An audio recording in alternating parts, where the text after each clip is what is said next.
ti duhet jepje këmbëve për të mbuluar fushatën. Niseshim në një qytet tjetër, në skajin tjetër të Shqipërisë, në 4 apo në 5 të mëngjesit për të mbuluar mitingjet e Nanos apo Berishës. Ne e preknim në terren atë se çfarë ndodhte në një miting. Sot kjo pjesë realisht mungon. Sot është ndryshe, sot ty të vjen çdo gjë e gatshme. E ke në Facebookun e Edi Ramës, e ke në Facebookun e Sali Berishës. Pra, gazetari e ndjek nga zyra atë që ndodh në terren në një fushat elektorale. Kjo pse dështon kjo përballje?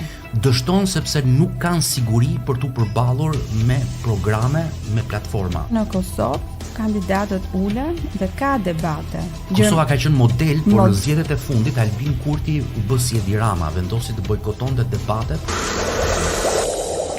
Media ka humbur një pjesë të madhe të besimit qytetarëve dhe ka shumë akuza kundrejt gazetarëve.